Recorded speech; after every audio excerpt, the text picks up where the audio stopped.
Local programming on KRWG Public Media made possible in part by viewers like you. Thank you.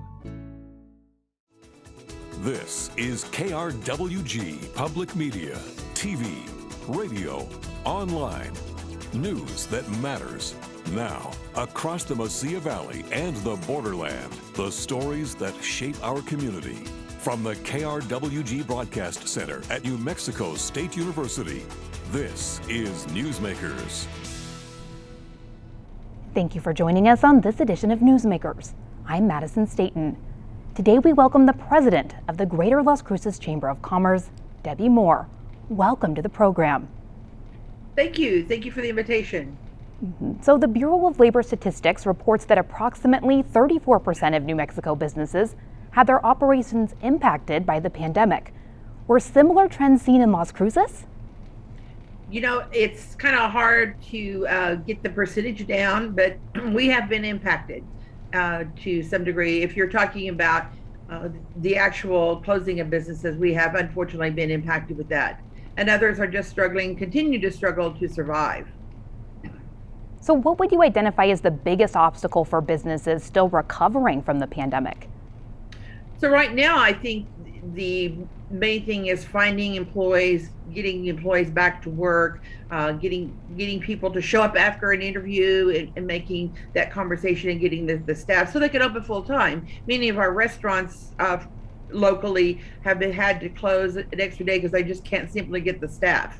And so we're seeing that trend right now. And the chamber is looking at our options, how to work with we're working with the city and Workforce Solutions to do job fairs and things like that. But that, I think right now, is the biggest. And of course, always getting the customer back in the door. So action was taken on early in the pandemic to assist businesses in need through federal funding incentives. But what's happening now that funding from these one-time opportunities is running dry? Well, that's an interesting question. There's still some funding out there, depending on the industry. Agriculture, USDA has quite a few still there. LEDA through the New Mexico State Economic Development just finished another set of grants in December. So there has been funding out there. I think one thing we need to do now is kind of recircle back with our businesses to find out, is funding still a challenge? You know, do you need additional funds, or exactly what do you need beyond getting people in the door to work for you? That's what I'm hearing more than anything, Madison, is it's the employee base. It's the challenge of getting people, retaining people and making that. Then you have all the other factors. Are businesses pulling back from the retail and the service industry? Are the businesses going to a combination of remote work and in office? How is that transcending through their industry or industry of businesses? And what factors are they using to make those decisions? What would you say are the biggest challenges for businesses attempting to access these additional funds? Well, of course, always qualification, but I will say the COVID dollars, I think, were pretty flexible and ability. And as always, they can call us at the chamber and we will assist them and guide them in trying to help them get some fundings if they need the funds per se. And we've seen it termed the Great Resignation, the number of high employees leaving their jobs. Are you seeing any trends specific to the Las Cruces area? You know, we have seen, I wouldn't say it's the same percentage as the Great Resignation nationally, of course, but there are some people who have made the choice to either start their own business, to work from home, to do consulting in their industry. So I don't know if I'd call it the Great Resignation, but to a certain degree it is touching us. There are other factors to that too. So if a 2-income family and they can't get childcare, that's a real hindrance to keeping them. So let's just say one of the two in the relationship, or however it goes in the family, decides to stay at home and open their own business. So childcare can enhance that decision. As there are a lot of factors, the schooling, today, we're virtual. We can flip back to virtual for the schools for us. And so how do you weigh all that out? And so what are these tough choices that you're seeing businesses in our local community having to make when they're trying to weigh those decisions?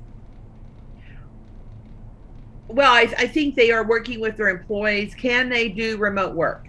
And what I'm seeing, I think, is a trend, Madison, is that during COVID, we saw this relationship of family, however you define family, whether it be the neighbors that, huddle down together and work together. So that whole sense, the employee is looking for a different work environment. So the employer is trying to figure out what does that work environment look like so we can retain the employee, recruit new employees as needed, but have that, it's a little different spin on that. And I'm seeing businesses really look at their strategic planning. Where are they going with their business? And it's the COVID pandemic that we're still in. I said from the very beginning it would be 3 years, and we're still there. And I'm saying 2024 is going to be probably our new normal, maybe as we go through 2022 and 2023. And I think it's just analyzing what is good for them as a business owner and what is good for their family, and then their family is extended to their employee base. So in general, how much job loss have you seen within the Las Cruces community over the span of the pandemic so far? Well, it goes up, it's ebbs and flow. I think our unemployment right now is about 5%. As that, I do know there's like several people available for the jobs and vice versa, and people, some job fairs, a lot of people come, and we have a lot of businesses, and others it's the flip flop of it. And so the percentage, I don't have the most current statistics of our unemployment here, but obviously it's been the ebbs and flow. Well, do you think that the issue is the number of open job vacancies, finding qualified employees to fill these vacancies, or something else, maybe a combination? It's combination, finding that it has to do, where they're at within their own business and the employees. And I think employees are being much more proactive in selection of the company they want to go to my previous comments.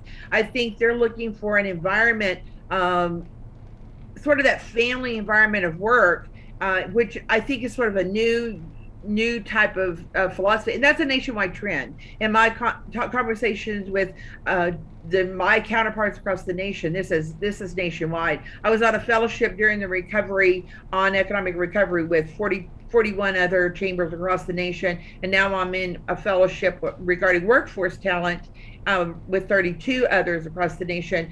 And I'm finding that these things are national trends. And then so chambers nationwide, and ours being no exception, are trying to figure out how we can create a product that's different and help them with their challenges. And I think, Madison, every business is different.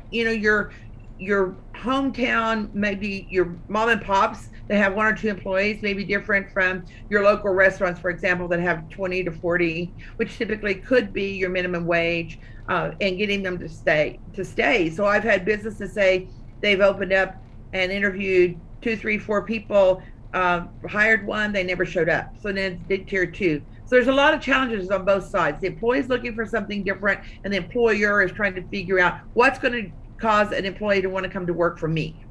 Well, you've spoken about some of the similarities from these trends, but what are the differences between some of the national trends and these local trends that you're seeing? Not much. That's the point. I think COVID and the pandemic has brought this whole new across the board. Every business is different in the culture and in the community you're in. But 30 years into this industry, I can tell you the same issues businesses pulling back COVID, the same business issues that businesses are facing today are the same when I started 30 years in the industry. It's the challenges sometimes with city government and state and regulatory restraints. It's maintaining employees. So the COVID, I think, has brought the sort of that family touchy-feely, wanting to be a part of something bigger than you, the camaraderie and the networking. And I have to compliment our businesses locally. They've really responded to that. They have worked with their employees during COVID to create avenues for their moms that have kids in school to stay at home with them or to create their own schooling. However that works, they've done remote. So I really salute our businesses because they did pivot. Our slogan was pivot, navigate, recover, restore and recover. And so that's been a circle. They've had to pivot and navigate several times. So we're not alone in this nationally. But our businesses, I think, because Las Cruces is Las Cruces, and we care about everyone in our family and our employees, that we have taken that next step to really work with them. I know many businesses, they still have remote workers just because they're a mom or dad is a stay-at-home mom or dad and with the children. So on a scale of 1 to 10, how would you rate the general health of Las Cruces businesses today? Well, businesses would probably say a 1. I think we're coming back slowly. I guess I would probably say between a 4 and a 5 right now. There are some that are a 10, some are excelling and some aren't. So the average would probably be around that middle of the road. Depending on what their industry is. Healthcare, for example, that's an industry that's sort of grown. Construction has grown during COVID, so it depends on the industry. But I would say overall, our taxes are strong within the city. So between the 5 and the 6, maybe 7, some of them. But middle of the road would just hit us nicely. So what can the city do to help? Is there one action step that they could provide help now? Oh my goodness, Madison, I think the city is doing everything they can. I work with them every day. The new city manager, Ivo Pili, is on board with us. I talk to him almost weekly. I work with Elizabeth Teeters, the Director of Economic Development, Larry Nichols, Department of Community Development. We're working together, and that's the powerful thing that came out of COVID, I think, at a higher level.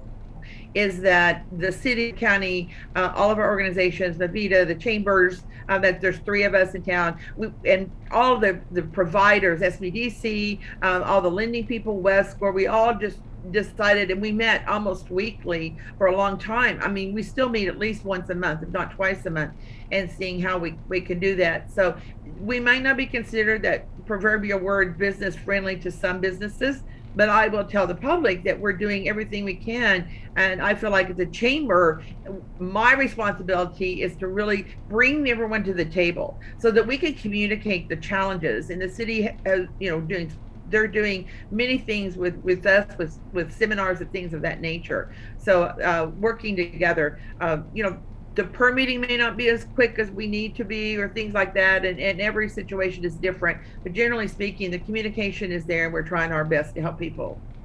Well, in speaking of the city of Las Cruces, on January 1st of this year, a citywide ban on single-use plastic bags went into effect. What do you think of the new restriction?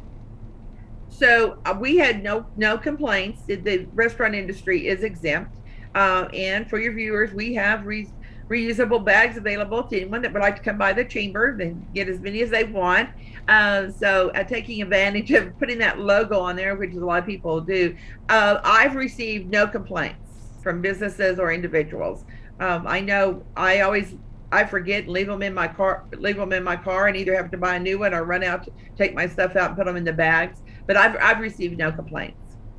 So what impact has the ban had on businesses so far?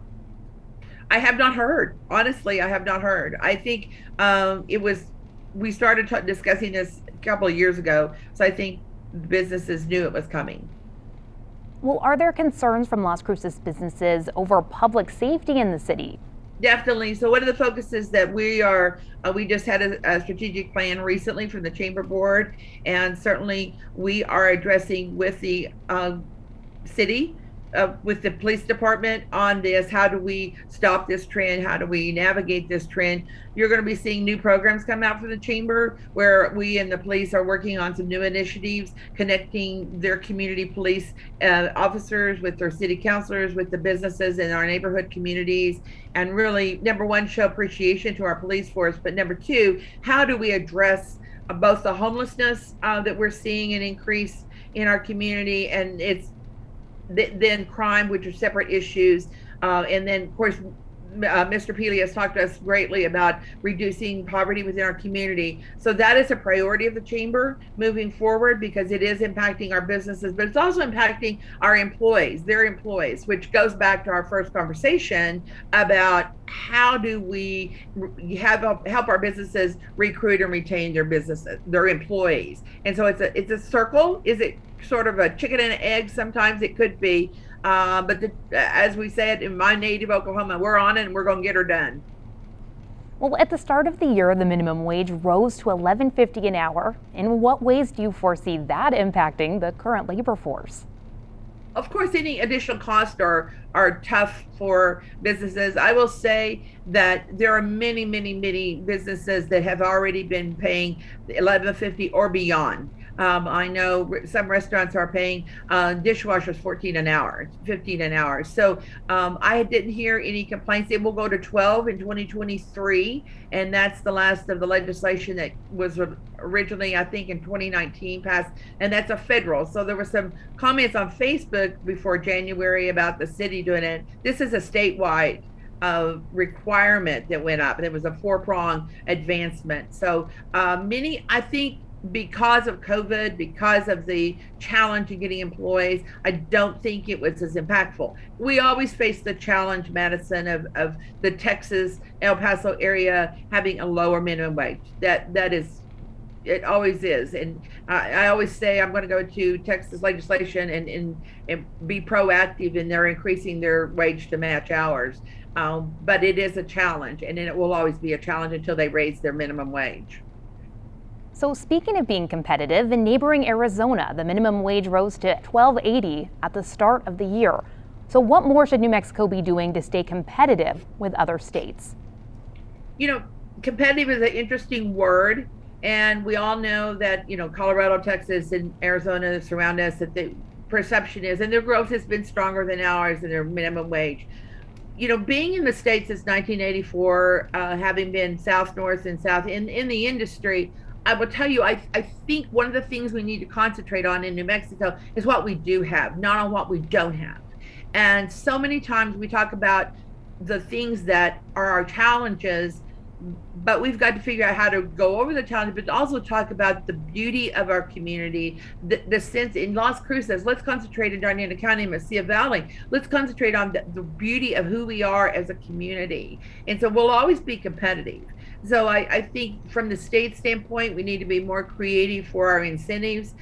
We're getting there with our minimum wage, but it's not the minimum wage. We want people to have career paths. And so how do we start them off and get them with our training, with our CTE training, with our certificate program, with the Associate of Arts degrees, and through Darien Community College, and then through NMSU. And, you see our area. You have our agriculture. You can pick grapes, you can pick pecans, you can pick crops. You can also work on a rocket ship. So we've got everything you can do in a beautiful setting. So they'll always be competitive, and it's a very interesting word. And I think we get waylaid sometimes on our negativity and our challenges. And I've pushed this and preached it to Santa Fe since my first session in 1990. We need to talk about who we are and be very proud of who we are as a state. And with the legalization of adult use cannabis in the state, some are hoping that it will provide an economic boost. What impacts do you foresee here in Las Cruces? So Las Cruces and Darien County, I think we're going to see an impact. I'm seeing a lot of applications and hearing of a lot of applications coming through, both from right now it's the grower side and certainly the retail. And because of our ability for agriculture, it is considered an agriculture product. And so I think you're going to be seeing that. Yes, there's a lot of commitment being done from the state and faith that this is going to be a great boom, and one can only hope. I mean, my goal is not to say it's right or wrong or indifferent, but if a business goes in, we want them to be strong businesses and give them the tools. And I work real close with Iconi, who is I can't always say his last name, so Iconi knows who he is. We've worked real hard on the city side. We've had one seminar, we'll probably do another one. And so making sure everyone that wants to get in the business has the tools to do it. But right now you're seeing a lot of applications for production, and then April 1st it opens for the retail. Well, are there any other industries you think could provide a similar economic boost in New Mexico? Certainly, I think aerospace industry, health industry, I think all of those things, we tap into White Sands Missile Range that has lots of contractors, that the average salary there, it could be as high as 55 to 65. You've got NASA, you've got all of the components that can feed into that industry. And it's not all about the rocket scientists, it's about the people who work on those and that certificate. So we need a balance. So part of our role is I'm also a chair of the Bridge of Southern New Mexico, and which came out of the chamber years ago. And so working with Tracy, we've done industry roundtables. We've looked at what the future holds. Now, a lot of that was put on hold because of COVID, but now we're starting to get up. I think one of the key industries in our community that we've underrated is the medical tourism, i.e., people who come to our facilities and to have medical treatment, because we're the leader within the region.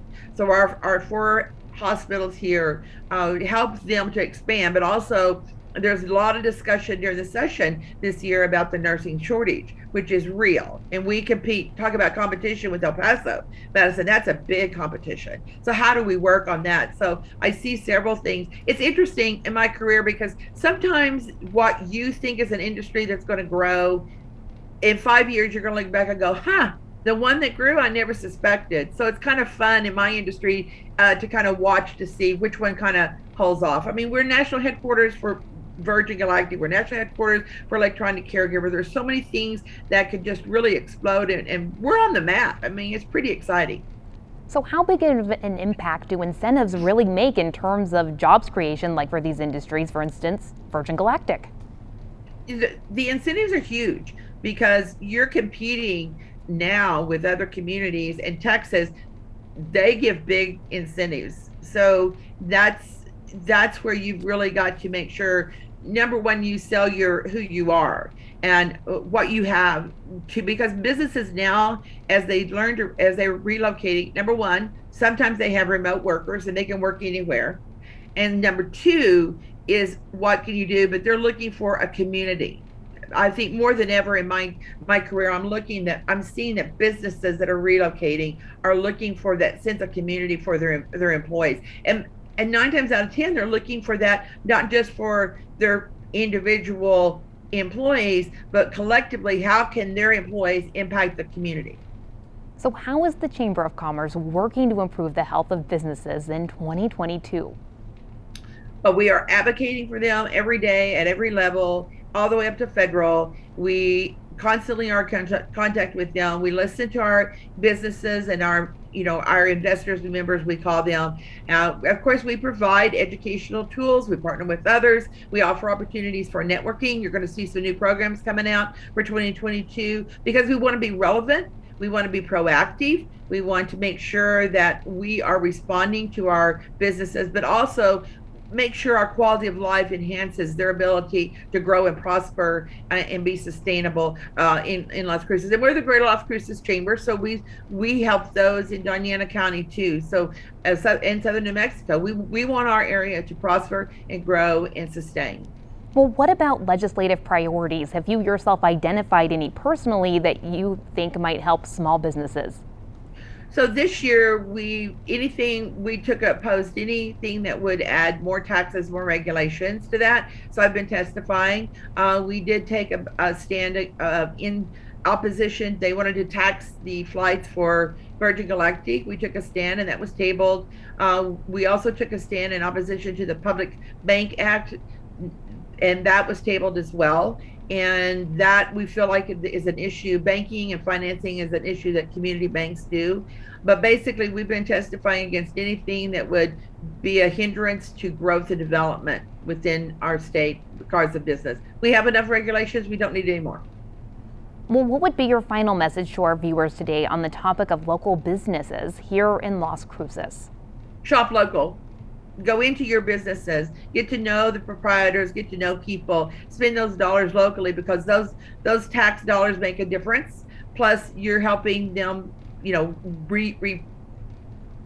sustain within our community. And of course, join the chamber, invest in your community. I'm your voice up there while you're busy making sure you've paid your electric bill and keep the lights on and pay the employees. Let me be your voice, and they can give me a call at any time, whether you're a member or not. We stand for business in our community. Well, as the president of the Chamber of Commerce, how are you hoping that Las Cruces and the greater surrounding area continues to grow? How? Was that the question? Yes. How? Well, that's a loaded question, Madison. I think the key is we want them to grow how is best for them individually, because every business person is different, and it takes a village to raise a child. It takes a village to raise a business. It takes all of us. We have a responsibility of the business person. My responsibility is to provide tools for the business to be sustainable and to help them hire good people. As a citizen, my responsibility is to shop local, is to support the local business. So the how is, I think, kind of up out there, is that it's all together. It takes a village, and working together is how we're going to make it done. Get her done, again, as I say in Oklahoma. Well, thank you so much for joining us today. Thank you, Madison. Well, that's our time for now. Join us this week on KRWG Radio. Every weekday, it's Morning Edition 5 to 9, Fresh Air at 11, followed by Here and Now, noon to 2, and All Things Considered 4 to 7. KRWG News is always online at krwg.org, and we'd love to hear from you.